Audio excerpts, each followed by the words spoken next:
I'm Jennifer Mauro with The Monitor, the newspaper for the Diocese of Trenton, and today I'm here with Terry Ginther, Diocesan Chancellor, to speak about the pastoral process known as Faith in Our Future. Terry, thanks for being with us today. Oh, it's my pleasure to be with you. So to start, we just want to know if you can briefly describe and bring the diocese up to speed with where we are in the Faith in Our Future process. Sure. Well, the process began in 2015. It's a 5-year process. We had 2 years of planning, and now we're in the 3-year implementation process. We just finished the first year of implementation, and the commission that oversees the process met in June, and we're about to start the second year then of implementation in July. And what realities are the parishes and the diocese facing? Oh, things change faster than we can keep up with. You see it in your own life at home, I'm sure, as technology changes around us, one of the things that we see here in the diocese is that the demographics are changing. We have people who are moving out of the state into warmer climates. The people who move into the diocese may not necessarily be Catholic. And so really over the last 15 to 20 years, the number of Catholics in the diocese has actually decreased as opposed to increased, even though our population in the counties of the diocese has increased. So we're in the process really of right-sizing that, of making sure that we have enough parishes and enough services in order to preach the gospel in these 4 counties. But we're not 850,000 Catholics anymore. We're closer to 730,000 Catholics. So there are some adjustments that need to be made.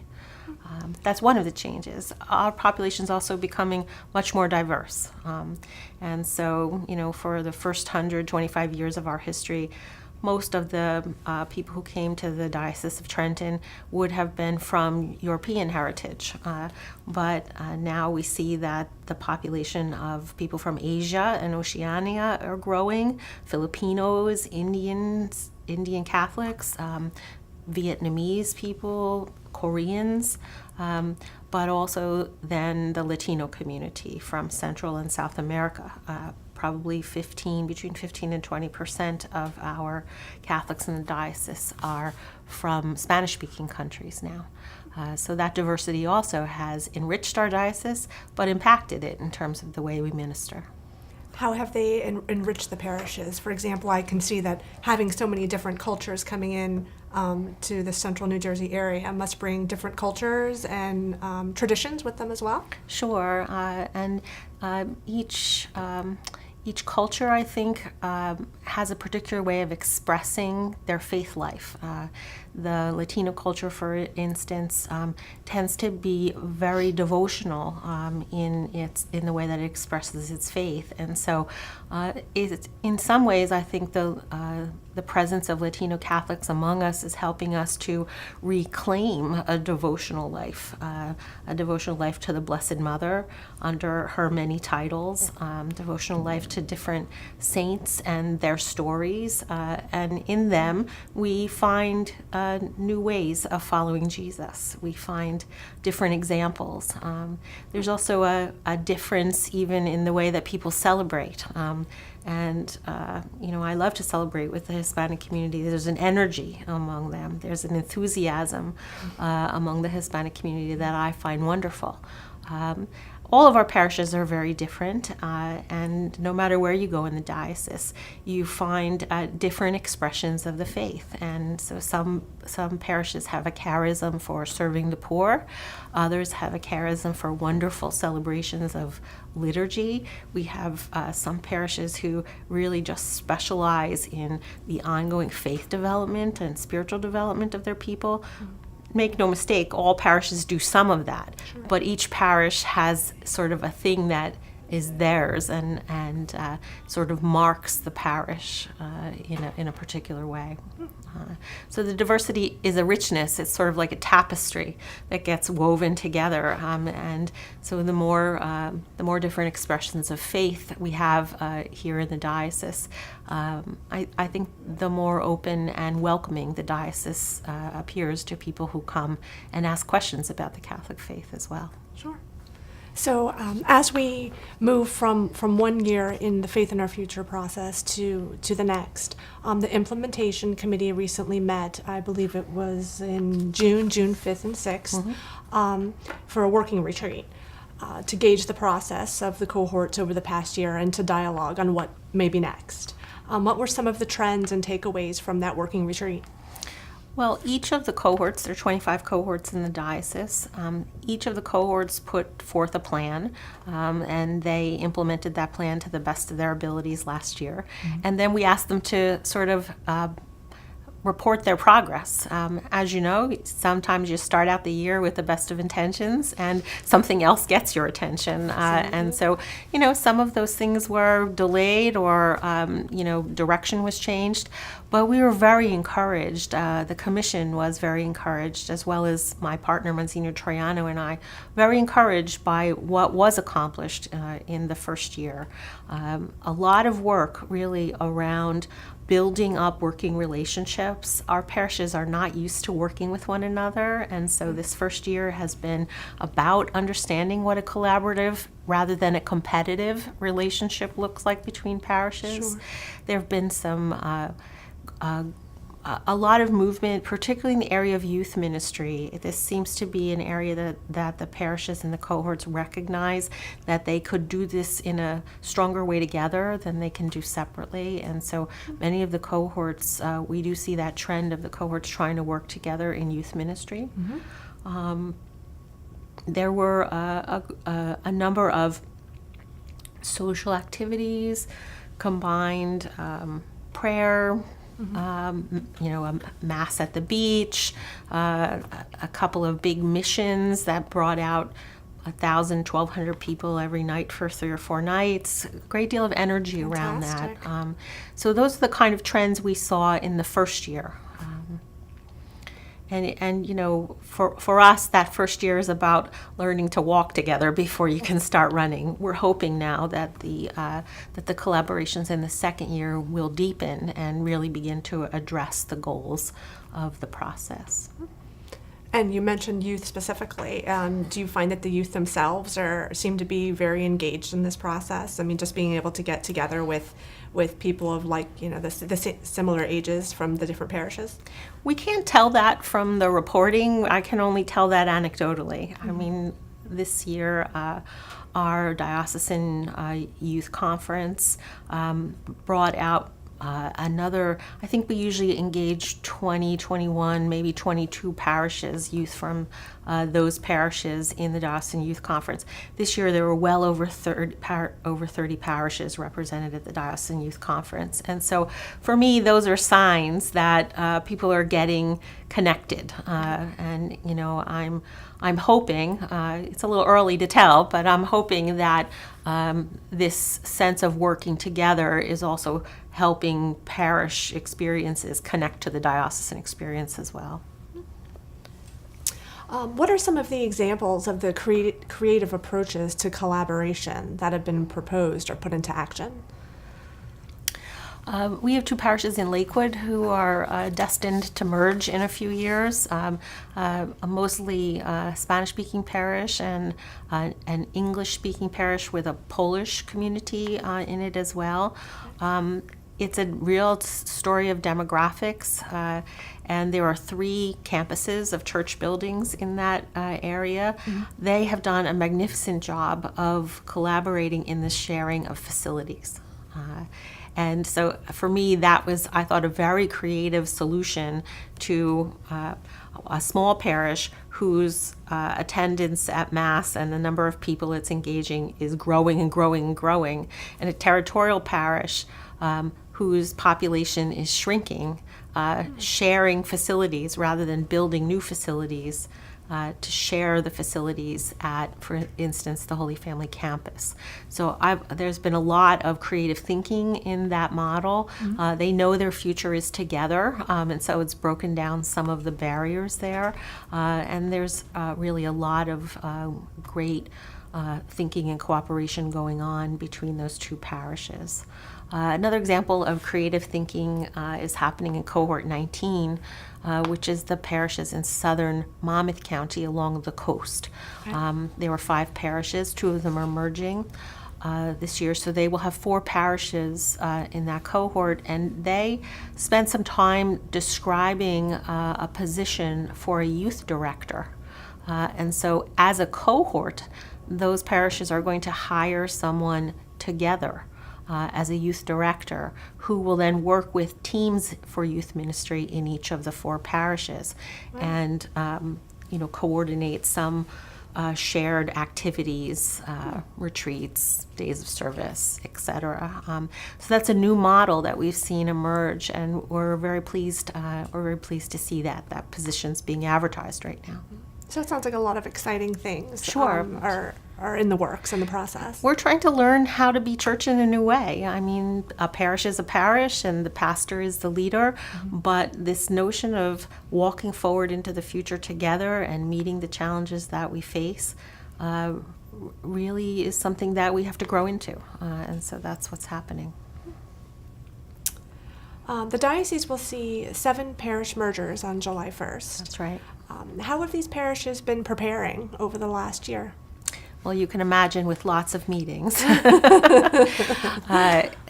the parishes that are entering into the merger, there are teams, implementation teams from both parishes, meeting with either the one pastor they share or the 2 pastors, and trying to think about, as they become one community, how does the community get stronger as one unit than it was as 2 smaller units. And so there's been a lot of very practical conversation around what is the mass schedule going to look like, and where is the parish office going to be, and where is the priest going to live, what's the staffing going to look like. But the real work of the merger happens in the opportunities that the people of the 2 parishes have had to come together. And so over the course of the year, there have been opportunities for people to come together and pray. There have been opportunities for people to come together on a social level and just get to know one another. There, you'll see that there were a lot of shared parish picnics in the last year. There were opportunities for learning together, and there were opportunities for dialogue. One of the parishes in particular, the parish that will become Our Lady of Hope in West Long Branch, did a wonderful job in terms of hosting some town hall meetings where the parishioners sat at round tables and got to know one another and talked about things that matter to them, and learned about the process and helped to shape what the parish will look like as it emerges in July. So there have been wonderful things going on, but it's very intense to think about bringing forward the legacy of parishes that have existed for a long time, and then starting something new together. One of the, I think, most exciting things that happen in a parish that's going to merge is that the parishioners have input into naming the new parish. Oh, really? And yes. Oh, okay. And so the way the process works, every parish, set of parishes does it a little bit differently. But up in Keyport, with St. Joseph's and Jesus the Lord, they did a great job of engaging parishioners from both parishes, as well as all of the students in religious ed programs. And the parish had an opportunity to suggest names that the parish might consider. It was whittled down to a small group, and then there was sort of a poll taken, not a vote, but what do you think about these names? Okay. And the implementation team was then able to send 3 options to the bishop for his selection. And the bishop has called that community the Parish of Our Lady of Fatima. Something like that has happened in all of the all of the parishes that will be merging. And so there's a great opportunity to select the name of a saint who will inspire the community as it moves forward, who will be a patron to the community as they build a common identity going forward.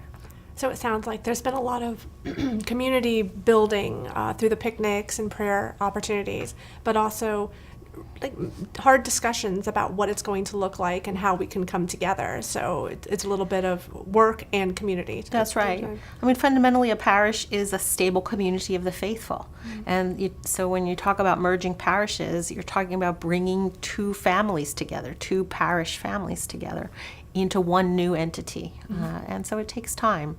In reality, the merger will happen on July 1st, but for the next 5 years, those parishes will be in the process of merging.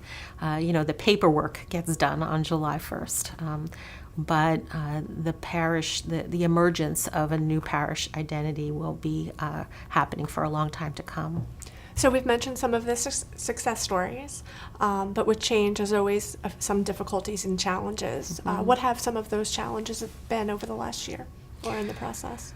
I think with with anything new, it's always uneven in the way that it gets implemented. So in some places, the work of implementing the Faith in Our Future decisions and the collaboration models has been embraced, and there are lots of people involved. Mm-hmm. And in other places, less so. And so, we've tried to be patient with that. Everything happens in God's time, and there may be reasons for that. There may be changes in pastors. There may be things that the community is going through, like mergers or linkages, that have delayed the participation in the collaboration of the cohort. But it's coming along, and I think you have to again walk before you can run. Sure. So that's been one of the challenges. Another challenge is dealing with the real apprehension that people feel in moving from something that has been a mainstay in their lives, mm-hmm. to something that we don't know what it's going to look like yet. Right. Just accompanying people and walking along with them in whatever grief they feel about the passing of something that's been part of their lives for a long time, and the invitation into the newness, mm-hmm. of what could be. I'm glad that you used that word, because I think a lot of people are experiencing some grief, mm-hmm. but that's something that the diocese recognizes as well. Sure, and we actually did some training with parish staffs around the recognition of that grief, and how to make sure that we're honoring the legacy of the past and, the holiness of these places really that have been made holy by the lives of the people of faith who have worshipped there. And so, I think that again, we move forward, and we move forward together. Sometimes it takes more time than we would like, but it's not about how quickly or how slowly it gets done. It's about that we are able to move together in a healthy way. Sure. Along those same lines, then, what advice would you give to parishes that are facing mergers or just big changes? I think for me, in my own experience of the church, but also in my work in planning in the church, participation is the key. The church community really suffers when people in their disappointment take I'm just going to take my marbles and go home attitude. The churches, the new parishes, will be what you make of them. They will be wonderful opportunities for the people of God to be together in prayer, to be together in learning, but also wonderful opportunities for those active Catholics to invite those who have been inactive, or those really who have never met Jesus, to these communities. They will have more resources together than they had separately to accomplish that work. And so my advice is, please don't withhold yourself from the process. Even though you may have different ideas, your ideas need to come to the table. It will take all of us, just as it took all the people in previous generations to build the church that we grew up in. We have a responsibility to build the church that our children and our grandchildren will grow up in. So I would just encourage people, it's not so much advice as it is a plea, that people bring all the gifts and talents they have to making these parishes the best that they can be for the work that we have ahead. Speaking of that work, of course, within the initiative, you set out with high hopes and goals that you hope will be met. For example, the goals of Faith in Our Future were to strengthen and enliven the parishes of the diocese, to explore new models of leadership, to improve stewardship efforts, to establish collaborative relationships among parishes and ministries, and to provide pastoral ministry to the Hispanic Catholic community. So far, how is the diocese doing overall when it comes to these goals with Faith in Our Future? I think we're certainly seeing enlivening of parishes. And I think we are seeing new models in that we are implementing both linkages and mergers. And we're trying our hand at this new thing called collaboration between us. Mm-hmm. We are improving our pastoral care of Hispanic Catholics through the implementation of centers for Hispanic ministry around the diocese, 18 centers, and we have 2 new ones coming on board at St. Mary the Pines in Manahawkin, part of St. Mary Barnegat, mm-hmm. And also St. Anne's in Browns Mills in this next year. The ones that are a little harder to get at, we don't know so much about strengthening yet. That the jury will be out on that for a couple of years until we see if the attendance numbers can respond, until we see if the finances of parishes can be healthier. And that too is connected to the stewardship goal. How are we allocating our resources for the mission? Mm-hmm. The collaboration, I see lots of collaboration going on, but the piece that people forget is that goal is about collaboration for the purpose of evangelization. It's not collaboration just to get people working together, but it's collaboration in order to deepen our experience of the faith as active Catholics, mm-hmm. in order to invite inactive Catholics to reconsider the faith, which requires us to repropose the faith in ways that are relevant and meaningful to people's lives. And it requires us to live that gospel out there in the world so that people who don't know Jesus might meet him first in us. And then invite them into our parish communities. So that's the work of the church in every generation, sure. But in particular, that's the discovery that we're seeing people have in the second year of implementation. Mm-hmm. We asked them all for at least one goal, each cohort for at least one goal that would be outreach oriented, either in the area of social concerns or in the area of evangelization. And they did a beautiful job of finding something to focus their efforts outward as opposed to only inward on the parish community. So we're very excited about some of the initiatives in that second year that will help to address those goals. Do you think that's just a natural inclination? Is when you go to work on any project, sometimes it's easier to focus within before going without. Same with evangelization. The goal, it seems, including with Faith in Our Future, is at its root evangelization? Sure. I mean, at the very core, the mission of the church is evangelization. The documents tell us the church is missionary by nature, and that we are called to be out there spreading the gospel by the work that we do, by the way that we live our lives, and by the preaching of the gospel itself. But I do think that in organizational behavior, the tendency first is to try to get the inside of the house in order, sure. Before you start moving out. we don't have the luxury of waiting for that. The church is a human and divine mystery, certainly under the inspiration of the Holy Spirit and with the indwelling of the Lord among us. But we make mistakes. We're an organic body of human people, and we're always developing. We're never going to be all the way there, and so we can't wait for parishes to be perfect and every disciple of the Lord to be the best they can be. We have to be about the spreading of the gospel, even in our imperfection. Paul says something about how in my weakness I am strong, because it's the Lord who moves in me. And I think that we have to remind ourselves. The Holy Father has done a good job of reminding us of this as well, that we can't navel gaze. We have to be about the proclamation of the gospel in the world.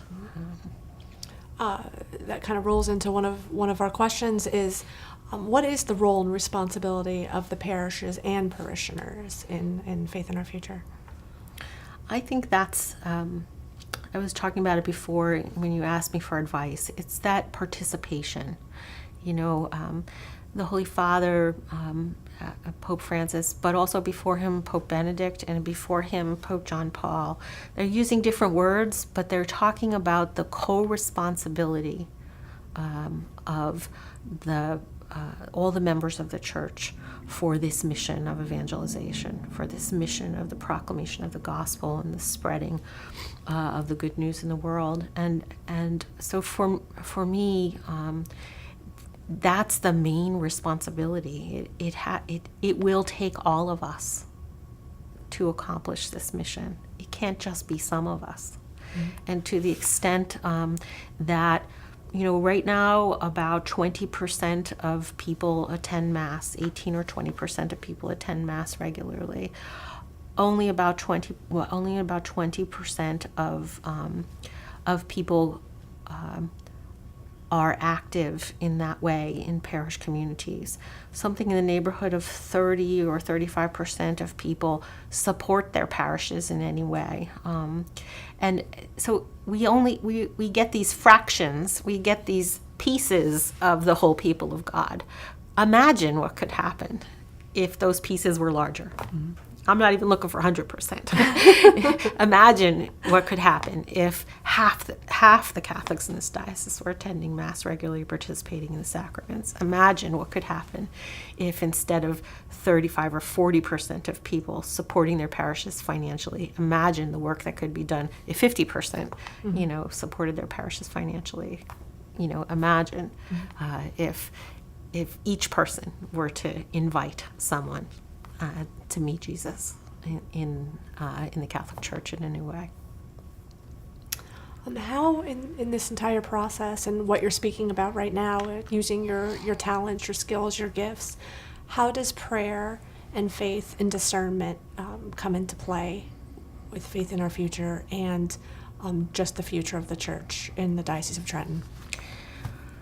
Faith in Our Future is fundamentally a pastoral planning process. And so that's different than strategic planning for a corporation, or even what we call adaptive planning. Things are changing so quickly, you're constantly having to adapt your plan to the situation. It certainly is adaptive planning. But fundamentally, it's pastoral planning. And pastoral planning cannot be separated from the prayer life of the community. We're not just looking for a set of good ideas to go out there and implement. We're looking for the right ideas. And how do you find those right ideas? You can only do that in discernment and prayer. So it's our hope, that each of the cohorts are praying together, that people are taking this seriously, that the challenges that face our diocese, challenges like have faced every generation, to respond to the needs and to the circumstances in which we find ourselves. But we only find the answers to those things in prayer alone, about what God is calling each one of us to and what gifts and talents we might have to bring to the process. but also in communal prayer, where you hear the Spirit speaking to us as a people, as a community. And so, the regular gathering in the Sunday assembly where the gospel is read and the scriptures broken open in our lives, we hear God calling us in a particular way. He's speaking to us in the midst of our circumstances right now. And so Faith in Our Future is not apart from the life of the parish communities. It's not apart from the diocese made up of all those parish communities. The prayer life of those communities is the engine, if you will. It's what inspires the work of Faith in Our Future in each of the parishes, in each of the cohorts, and then even at the diocesan level. Well, thank you, Terry, for being with us today to explain to the diocese and the parishes where we stand with Faith in Our Future. Is there any final words or parting words or advice or thoughts that you have for our members of the diocese? No, Jen, thank you. Thank you. It's been a pleasure. Great. Thank you, Terry.